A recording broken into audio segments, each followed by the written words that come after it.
à ce rendez-vous d'information. Voici les titres sommaires de ce journal. Retour du Premier ministre en Côte d'Ivoire après 2 mois passés en France. Arrivé en fin d'après-midi ce jeudi, Amadou Gon Coulibaly a été accueilli par le couple présidentiel. Il a exprimé sa gratitude à la nation ivoirienne pour le soutien reçu durant son absence. Les hommages de la nation, 14 soldats morts dans l'attaque du poste mixte de Kafolo. Une cérémonie en présence du chef de l'État Alassane Ouattara. Ces militaires tombés pour la Côte d'Ivoire ont été faits chevaliers de l'ordre national à titre posthume.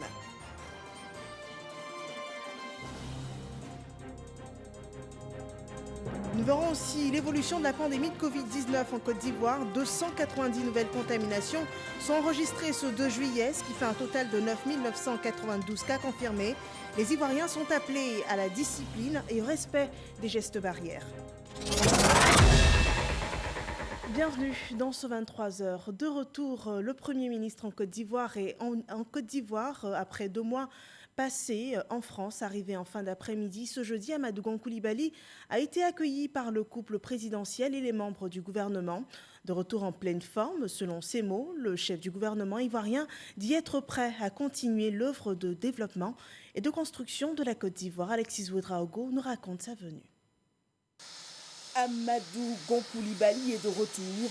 Au pied de l'échelle de coupée de ce Grumman 5 qui le ramène, le chef de l'État Alassane Ouattara et son épouse venus accueillir le chef du gouvernement. Le Premier ministre regagne Abidjan après 2 mois jour pour jour à Paris pour raisons médicales. Des membres du gouvernement n'ont pas voulu se faire compter ce jour.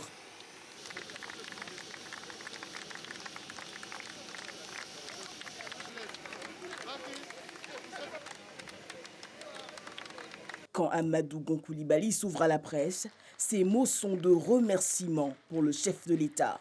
Oui, cela fait 2 mois. Depuis le 2 mai dernier, que je suis allé à Paris pour un contrôle médical. Ce contrôle a dû être approfondi avec un besoin de repos. Et après ce contrôle et ce repos, me voilà de retour en forme.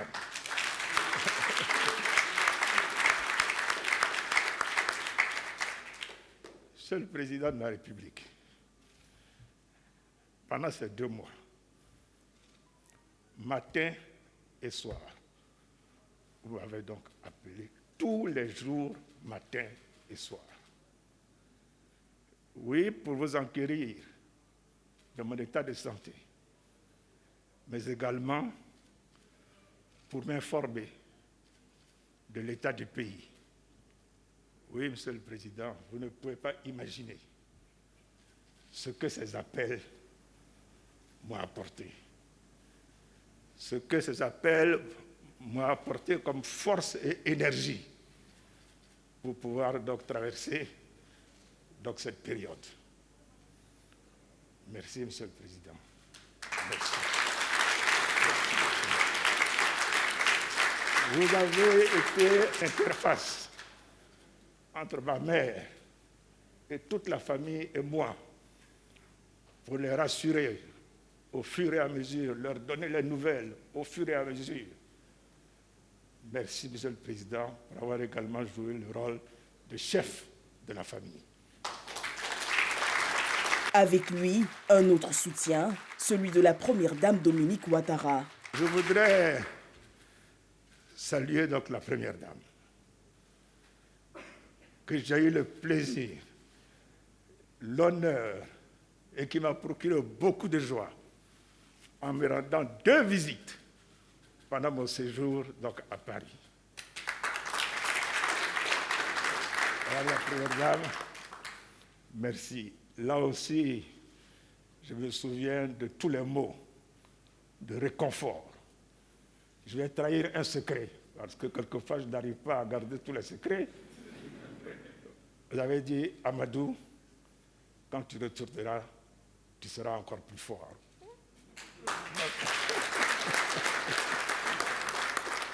Au nom donc de toute la famille, en mon nom personnel, Assetou est là, mes frères et sœurs, ma mère, au nom de toute la famille. Et vous savez qu'elle est grande. Je voudrais vous exprimer toute ma gratitude, ma reconnaissance pour votre soutien. Il ne m'a jamais fait défaut et qui a été particulièrement important au cours de ces deux derniers mois. Monsieur le Président, merci, merci, merci. Et je vous demande de dire merci au Président. Monsieur le Président, avec votre permission, je voudrais également saluer tous les membres du gouvernement qui ont été donc à la tâche et de loin, avec les échanges que j'avais avec vous, mais avec le ministre d'État qui a assuré donc mon intérim, j'ai pu voir comment le gouvernement est resté donc à la tâche. Et je voudrais donc en votre nom également féliciter le ministre d'État qui a assuré mon intérim pour l'efficacité avec laquelle il l'a assumé. Merci beaucoup, Ambak.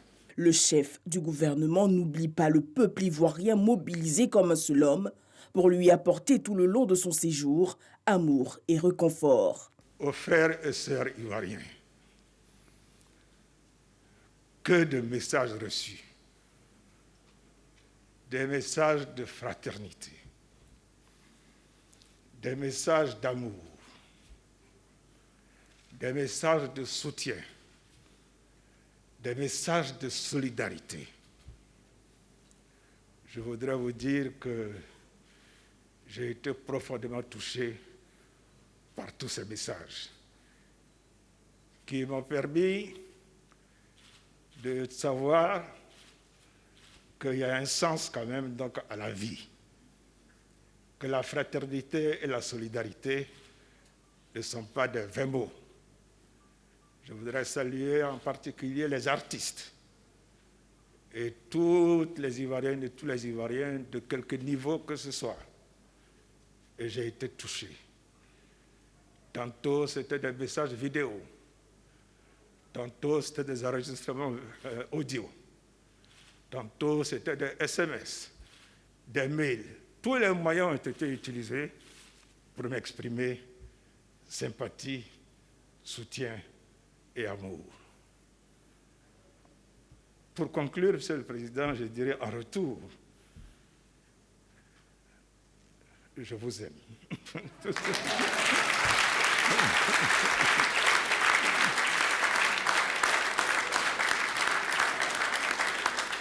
Et je suis de retour pour prendre ma place aux côtés du Président pour continuer l'œuvre de développement et de construction de notre pays, la Côte d'Ivoire.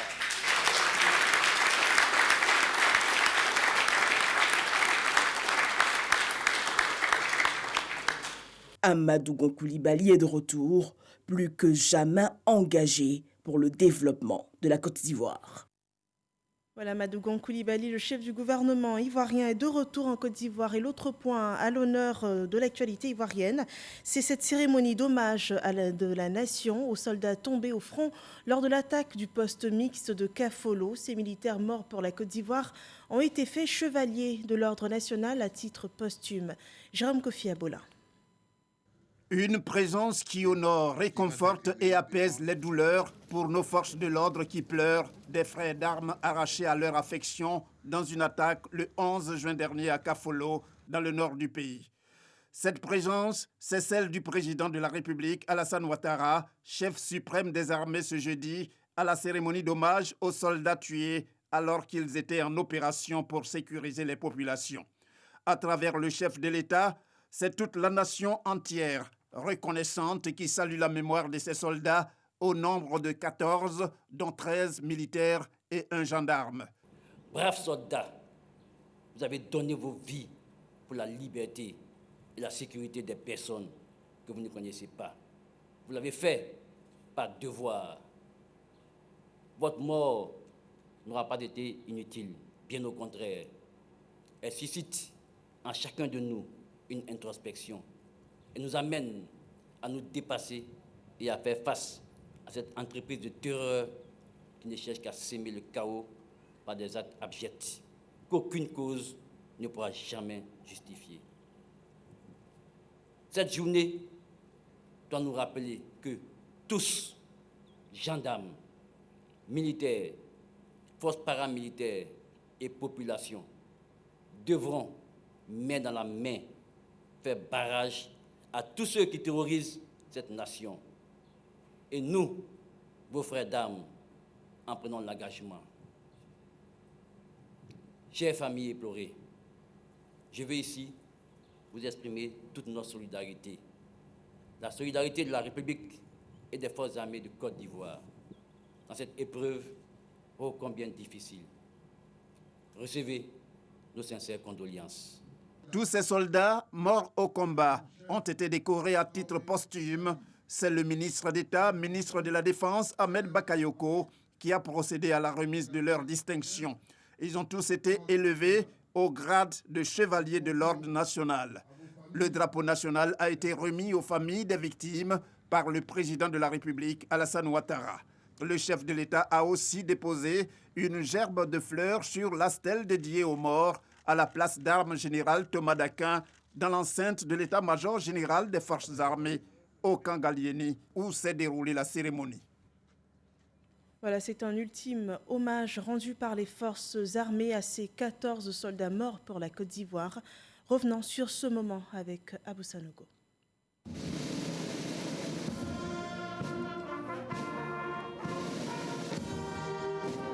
Ces 14 militaires et gendarmes, portés par leurs frères d'armes, sont morts au combat ou après leur évacuation sanitaire, suite à l'attaque de leur position dans la localité de Kafolo, au nord de la Côte d'Ivoire, à la frontière avec le Burkina Faso.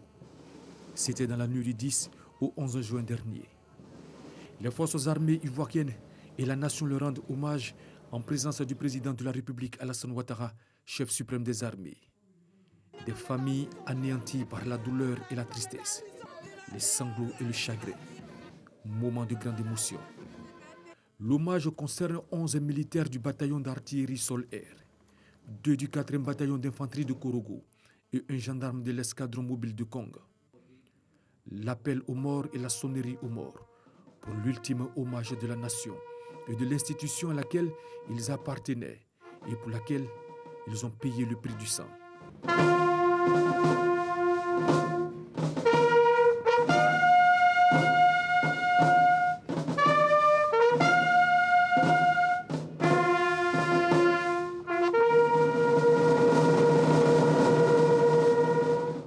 Les porteurs, leurs frères d'armes, au nombre de 112, dont 84 pour les cercueils, 14 pour les casquettes et 14 pour les portraits, vont au pas cadencé procéder au retrait des dépouilles de la place générale du corps d'armée Ouattara Paul Thomas Daquin de l'état-major général des armées et de leur retrait définitif des effectifs des forces armées de Côte d'Ivoire. À Bouaké, l'heure est à la célébration dans la sobriété. La 30e promotion de l'École nationale des sous-officiers d'active prépare sa sortie. Cette promotion, c'est 140 soldats professionnels formés sur une période de 5 ans. Ils recevront demain leur épaulette au cours d'une cérémonie au sein de l'ENSOA, la première depuis 2001. Kader Sogodogo. École nationale des sous-officiers d'active ENSOA Bouaké. Le pinceau est passé par là pour redonner au site un peu de fraîcheur. Certains d'abat ou machettes à main essaient de débarrasser le site des herbes. Des travaux de la compagnie ivoirienne d'électricité sont également en cours. C'est clair que quelque chose se prépare. 140 militaires, après 15 mois de formation, recevront leurs épaulettes. Ils appartiennent à la 30e promotion de cette école. Cette sortie sera exceptionnelle parce que 2 événements majeurs.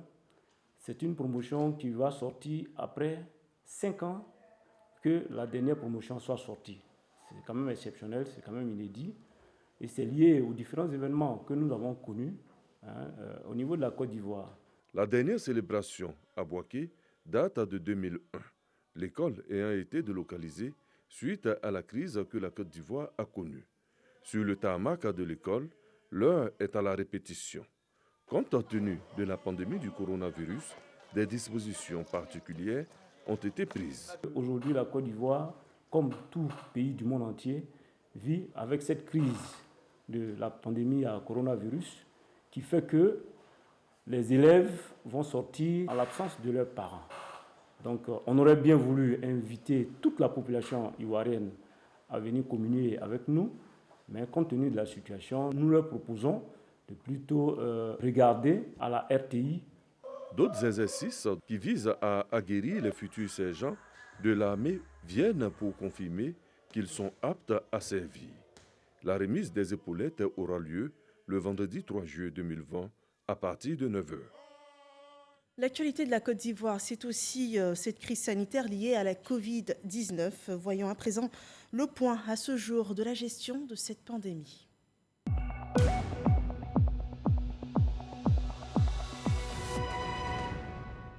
Ce jeudi 2 juillet 2020, 290 nouveaux cas ont été enregistrés par les autorités sanitaires, ce qui porte le bilan de la pandémie à ce jour à 9 992. Le nombre de cas confirmés à ce jour dans le pays, suivant le point complet de la situation de la pandémie donné par le ministère de la Santé et de l'Hygiène publique. Le ministère de la Santé et de l'Hygiène publique a enregistré ce jour, jeudi 2 juillet 2020, 290 nouveaux cas de Covid-19 sur 1608 échantillons prélevés, soit 18% des cas positifs. 279 guéris et 0 décès. À la date du 2 juillet 2020, la Côte d'Ivoire compte donc 9 992 cas confirmés, dont 4 660 personnes guéries, 68 décès et 5 264 cas actifs. Le nombre total d'échantillons est de 59 382. Le ministre de la Santé et de l'Hygiène publique rappelle que la pandémie n'est pas terminée. Il exhorte les populations, notamment les personnes vulnérables, à réduire leurs déplacements, à rester confinées chez elles et à respecter les mesures barrières. N'oublions pas, c'est que c'est nous qui déplaçons le virus. Le ministre de la Santé et de l'Hygiène publique en appelle donc à la discipline et à la responsabilité de tous et de chacun si nous voulons stopper la transmission du virus. Voyons à présent quelques données de cette pandémie. Hors de chez nous, au Ghana, sont enregistrés 18 134 cas confirmés, 117 décès. En Guinée, 5 404 cas confirmés et 33 décès. Au Nigeria, 26 484 cas confirmés, 603 décès. En Afrique du Sud, 159 333 cas confirmés, 2 749 décès. En Égypte, 69 814 cas confirmés, 3 034 cas de personnes décédées. Et dans le monde entier, 10 763 604 personnes touchées par la pandémie et 517 667 personnes décédées des suites de la Covid-19. La pandémie enregistre un fort taux de contamination aux États-Unis avec plus de 50 000 cas par jour. Une explosion des contaminations qui pousse les États à durcir les mesures restrictives de mouvement. Par exemple, l'État de New York a doublé depuis mardi le nombre d'États dont les visiteurs sont soumis à la quarantaine, à 16 États représentant près de la moitié de la population américaine. Et dans ce contexte, les pays de l'Union européenne ont décidé d'exclure les États-Unis d'une liste de 15 pays dont les ressortissants sont à nouveau les bienvenus depuis le 1er juillet. En Côte d'Ivoire, les actions marquant la gestion de cette crise sanitaire sont consignées au cours d'un point presse du gouvernement. La session de ce 2 juillet est résumée par Serge Coléa. Ce n'est plus un secret à Abidjan. Des bars et boîtes de nuit continuent d'ouvrir clandestinement malgré l'interdiction du Conseil national de sécurité. La police en a épinglé quelques-uns dans la commune d'Abobo. Les équipes de patrouille ont été saisies par des sources anonymes de la présence de plusieurs individus en pleine consommation d'alcool dans 2 bars climatisés à Abobo, Belleville, au mépris de l'interdiction d'ouverture des bars et du respect des mesures barrières de lutte contre la propagation de la Covid-19. Des bars climatisés bondés de près d'une trentaine d'individus chacun, dont certains ont réussi à s'échapper par des issues de secours. 50 individus, dont le propriétaire du bar en question, le disc jockey, les serveuses, les gérants et même des clients ont été interpellés et conduits à la préfecture de police d'Abidjan et mis à la disposition du service des enquêtes générales pour répondre de leurs actes. En revanche, dans le secteur des transports, dans l'administration publique et dans les marchés, la sensibilisation porte des fruits. Les usagers de la route, chauffeurs de taxis et véhicules particuliers, ont vraiment compris le sens de notre mission de sensibilisation, vu que le nombre de passagers recommandés par véhicule est respecté et le port de masque par tout occupant à bord est constaté par nos hommes. Les mesures commencent véritablement à être appliquées dans la plupart des services publics et démontrent que notre appel de sensibilisation n'est pas vain. Au plan sanitaire, Abidjan reste l'épicentre de la pandémie avec 96% des cas positifs. À l'intérieur du pays, 3 régions se démarquent.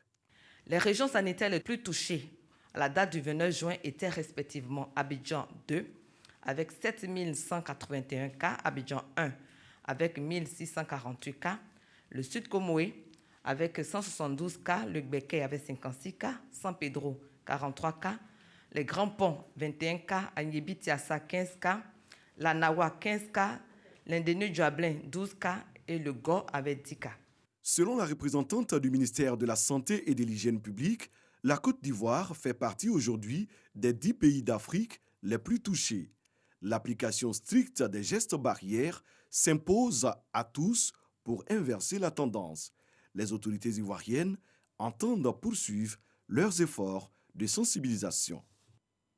Voilà, et veillons à l'application des mesures barrières pour stopper l'évolution du virus en Côte d'Ivoire. Hors actualité Covid-19, le potentiel ingénieux des jeunes Ivoiriens est soutenu par l'État de Côte d'Ivoire. Les lauréats du prix national de l'innovation pour les secteurs de l'énergie et de l'hydrocarbure ont été visités par le ministre Abdourahmane Cissé. 6 mois après leur sélection, le ministre veut s'assurer de l'avancée des projets primés.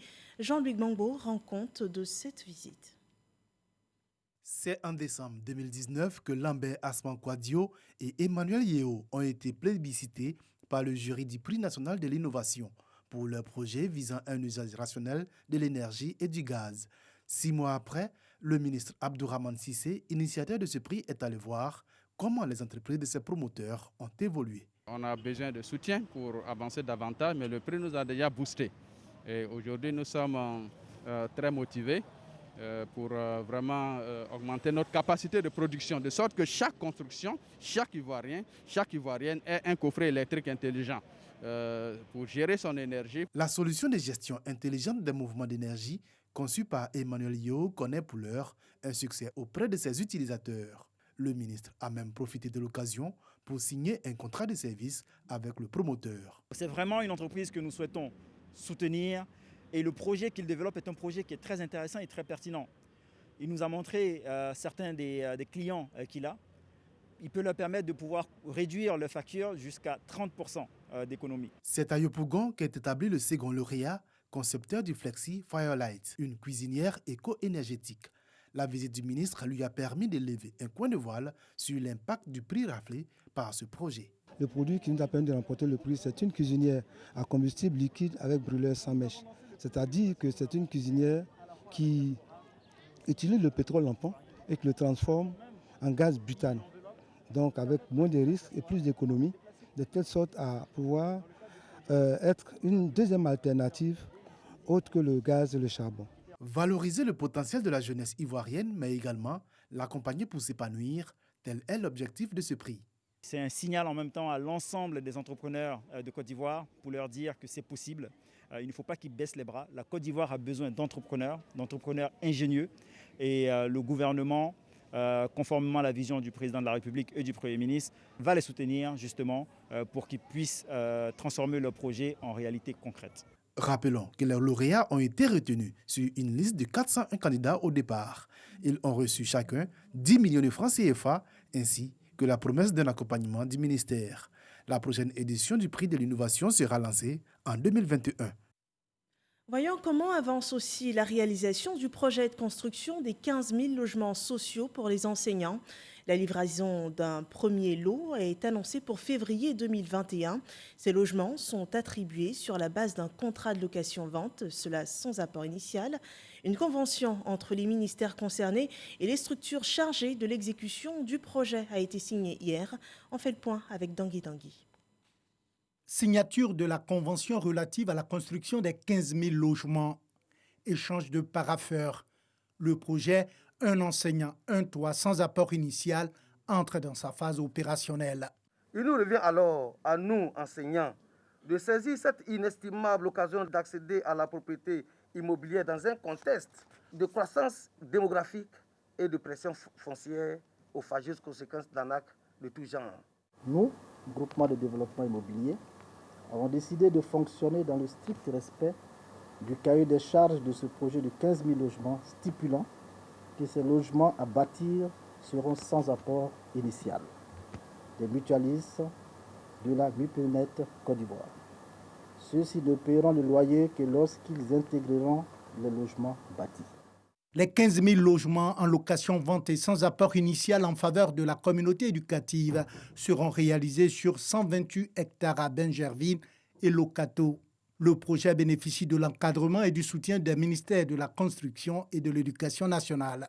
L'État de Côte d'Ivoire aura pour rôle, à travers le ministère de la Construction, du Logement et de l'Urbanisme, de sécuriser le foncier à travers la délivrance des titres de propriété, de réaliser les travaux de VRD primaire, d'accélérer la validation des études et la délivrance de l'agrément programme, de faire appliquer par les concessionnaires du service public d'eau potable et d'électricité les tarifs sociaux pour l'abonnement à l'électricité et à l'eau dans le cadre de ce projet.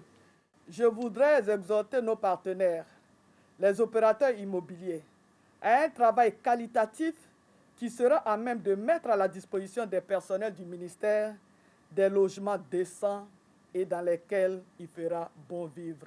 Selon la Convention, la pose de la première pierre de cette opération immobilière est prévue pour la fin du mois de juin. Les premiers logements en location-vente devraient être livrés aux acquéreurs courant février 2021. Les loyers de 90% des appartements varient entre 45 et 165 000 francs CFA. Intéressons-nous à présent à la formation professionnelle. Il a été signé un protocole d'accord cadre et de convention entre le secrétariat d'État, MENET, et le groupe OLAM. L'objectif, c'est de rapprocher le milieu de la formation du milieu productif afin d'apporter une réponse adéquate à la question de l'employabilité des jeunes diplômés. Ce partenariat école-entreprise permettra à 150 élèves de bénéficier de stages au sein de l'entreprise OLAM. 9 années après l'introduction du digital dans la gestion gouvernementale, le projet e-Gouv est révisé par l'ANSUT, l'Agence nationale du service universel des télécommunications et d'éthique. Une étude pour renforcer l'administration électronique en Côte d'Ivoire. Cheikh Koné nous en dit davantage. Le projet de gouvernance électronique e-Gouv, lancé en 2011, avait pour objectif d'accroître l'efficacité de l'administration publique en matière d'infrastructures digitales. 9 ans plus tard, les réalités de l'écosystème du numérique ont connu de fortes mutations. D'où l'idée de procéder à un diagnostic du programme e-Gouv et prévoir le renforcement de ces systèmes digitaux existants. Toute initiative, tout projet, toute action humaine mérite à un moment donné de faire une pause, de faire une analyse et de voir où on va, où réorienter les choses. Il s'agit de renforcer ce qui a été déjà fait. Il y a eu des résultats, il y a eu des participations. Presque toutes les structures des ministères et autres ont eu à participer. Mais est-ce que cette participation a été faite comme il le fallait? Projet d'appui au renforcement de l'administration électronique, PARAE. C'est l'intitulé du programme conduit par l'ANSUT en collaboration avec la Banque africaine de développement qui vient renforcer le projet e-Gouv. Le PARAE comprend 3 composantes dont la mise en œuvre d'infrastructures digitales, le renforcement des usages digitaux et les actions d'accompagnement. Pour la Côte d'Ivoire, l'enjeu est énorme. C'est un projet assez important quand on parle de la gouvernance numérique, Après, toute la stratégie de la transformation digitale d'un pays repose nécessairement sur une gouvernance électronique efficace, simple, souple, mais utile pour l'usager. Et d'où l'importance de ce projet, qui en fait n'est pas une nouveauté, mais c'est la continuité d'un programme qui a été initié depuis 2011. Et comme vous savez, nous sommes dans l'éthique. Les choses évoluent assez rapidement. Une étude de faisabilité de 8 semaines sera conduite par un cabinet international pour mesurer les impacts socio-économiques et digitaux dans l'administration publique. Voilà, et c'est sur cette perspective de développement que nous mettons un terme à ce journal. Merci de nous avoir suivis. Suivez dès 6h demain la suite de l'actualité d'ici et d'ailleurs sur RTI 1. Portez-vous bien.